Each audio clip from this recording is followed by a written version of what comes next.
8 de la mañana, 26 minutos. Regresamos con el doctor Juan Carlos Giraldo, es el director de la Asociación Colombiana de Hospitales y Clínicas, porque un estudio que ha preparado esta organización reporta que la deuda con hospitales y clínicas ha superado la cifra de 20 billones de pesos. Óigase bien, 20 billones de pesos.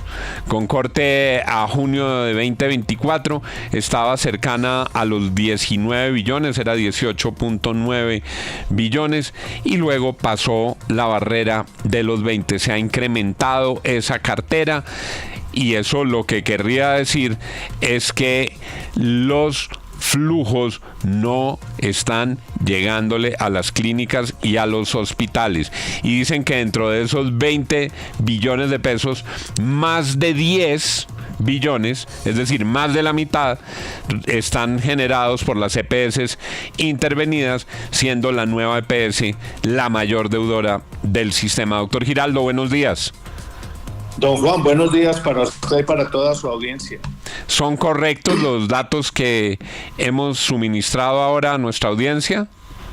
Sí, señor. La cifra global de cartera que nos reporta un grupo de 225 grandes instituciones hospitalarias de todo el país ya supera los 20 billones, 20.3 billones de pesos. Está en el YouTube. Con un agravante, el 55.3% de ese número es cartera vencida, es decir, la que se debe desde hace más de 60 días, cartera vieja. Doctor Giraldo, esto es algo que se ha generado a lo largo de cuántos años. El gobierno ha dicho en varias oportunidades que heredó deudas. ¿Cuánto de esto es heredado? ¿Cuánto de esto es nuevo? Vea, don Juan, esta es una situación crónica. Pues mire, solamente le doy un dato de entrada. Es la versión número 53 de este estudio de cartera y se hace semestralmente. Es decir, estamos viendo este problema desde el año 1998, obviamente con diferente magnitud. Esto viene creciendo, pero debo decir algo. Este es un problema crónico, pero así como pasa con las enfermedades, es una enfermedad crónica, pero tiene periodos de agudización. El que estamos viendo, especialmente en el último año, sobre todo con algunos de estos nombres de las EPS intervenidas, sí se ha agudizado en los últimos 12 meses. Le doy otro dato para cerrar esta respuesta. Hace un año la cifra de cartera estaba en 16.8 billones. En el último año se incrementó en 3.5 billones y la morosidad se deterioró en casi 3 puntos porcentuales. Doctor Giraldo, pero para que quede absolutamente claro cuál es el porcentaje de esa deuda que corresponde a este gobierno y cuál es la deuda de gobiernos anteriores. Es decir, esa es una deuda que heredó este gobierno. Usted explica que se ha acrecentado en el caso de Nueva EPS, pero de esos 20.3 billones de pesos, ¿qué realmente corresponde a este gobierno y a los gobiernos anteriores?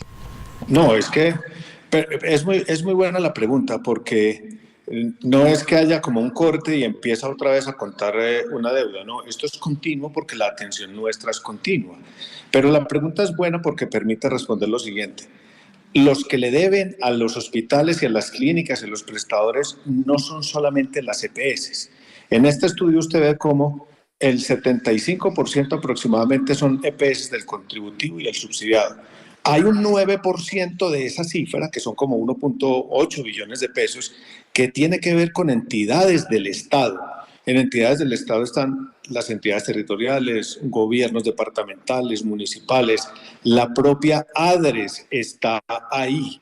Entonces, no es que sea que haya un corte en el tiempo y empieza nuevamente de cero, no, hay una continuidad. Se van pagando unas cuentas, pero se van generando otras. Y otro asunto importante para que ustedes lo presenten acá, y es la cifra de cartera se divide en dos partes. La cartera que es corriente, es decir, la cartera fresca, reciente, y la cartera vencida, que es la más problemática. Si a usted toda la plata que le debieran estas entidades fuera cartera corriente, no habría problema. Sería una expresión de la atención de mucha población y la presentación de esas cuentas. Pero infortunadamente el problema acá es que no se responde oportunamente y entonces se acumulan deudas a lo largo de los años, que es lo que estamos viendo acá.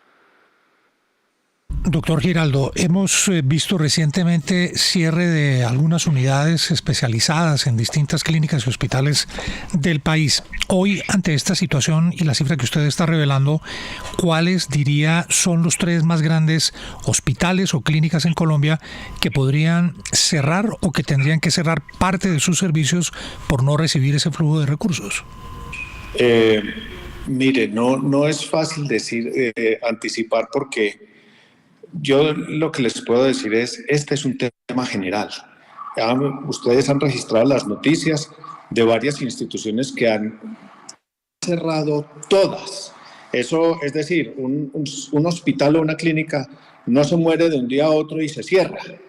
Aquí empieza a presentarse una cantidad de prácticas adaptativas al interior de las instituciones, se contraen algunos servicios, se restringen algunos turnos, se cierran algunas facilidades. Eso es lo que hemos visto hoy y a lo largo de estos días en varias regiones del país. No le puedo decir un nombre, le puedo decir que todo el sector está muy afectado y podríamos tener más desenlaces de esa naturaleza, que es lo que estamos tratando de evitar con las peticiones que le estamos haciendo al gobierno y las maniobras que hacemos para mejorar. Pero mire usted, el eje cafetero tiene bastantes problemas. Antioquia hace poco levantó la mano, el Valle del Cauca, Cali también levantó la mano, en la costa Caribe. Ahora tenemos algunas noticias de acá de Bogotá, es decir, este es un tema sistémico que tiene que ser atendido también con medidas generales por parte de las autoridades. Pues aquí está la respuesta del doctor Juan Carlos Giraldo, director de la Asociación Colombiana de Clínicas y Hospitales. Muy grave lo que ocurre, porque al final este no es un problema de financistas, este no es un problema de PIGs, es un problema de los pacientes. Si a las clínicas no les pagan, si a los hospitales no les pagan, pues cierran sus servicios, cierran sus puertas y la gente se queda viendo un chispero. Doctor Giraldo, muchas gracias. Don Juan, solamente para retirarme, agradeciéndole por esta oportunidad, hay que recordar que le hicimos propuestas al gobierno nacional a través de un plan extraordinario de liquidez. Hay muchas ideas para mejorar este asunto. Con la nueva EPS, que sola tiene 5 billones de pesos en deuda, hay que intervenir rápidamente dentro de la intervención y hacer alguna capitalización, alguna medida extraordinaria, más todas las otras medidas. Al final del día, como usted lo dice, esto no se trata solo de dinero, esto se trata de la atención oportuna y completa a la población. Nosotros tenemos toda la voluntad y hacemos los esfuerzos para seguir, pero estamos levantando la mano para decir, es el momento del plan extraordinario de liquidez y de las otras medidas que estamos pidiendo. 8:34. Juan Carlos Giraldo, director de la Asociación Colombiana de Clínicas y Hospitales. Muchas gracias, doctor Giraldo. Gracias a ustedes, muy amables. Pues muy complicada esta situación que plantea el doctor Giraldo, y los números no mienten, es un estudio continuo. Claro que había ocurrido en el pasado un problema estructural que no resolvió ninguno de los gobiernos anteriores, ninguno de los ministros anteriores de salud, pero aquí esto se ha agravado. El manejo que anteriormente se le daba no se ha visto ahora, y la situación, William, es cada vez más crítica con estos volúmenes de cartera. Lo bueno de este estudio es que es un estudio que permite comparar y permite llegar a esa conclusión. ¿Lo resolvieron en el gobierno Santos? No. ¿Lo resolvieron en el gobierno Duque? No. Pero es que era un asunto manejable y no había alcanzado los niveles que tiene hoy, dice el doctor Giraldo, que lo hacen mucho más. Uno sí puede identificar claramente dónde empezó el paciente a sentir dificultades en los servicios, dónde se empezó a ver la precariedad, dónde no empezó a recibir los medicamentos que correspondían y dónde no está pudiendo acceder a los servicios. Fue justamente cuando arrancó el gobierno de Gustavo Petro. Sí, el problema venía de antes, ningún gobierno lo había resuelto, pero aquí se desató la crisis cuando llegó el presidente Petro. Son las 8 de la mañana y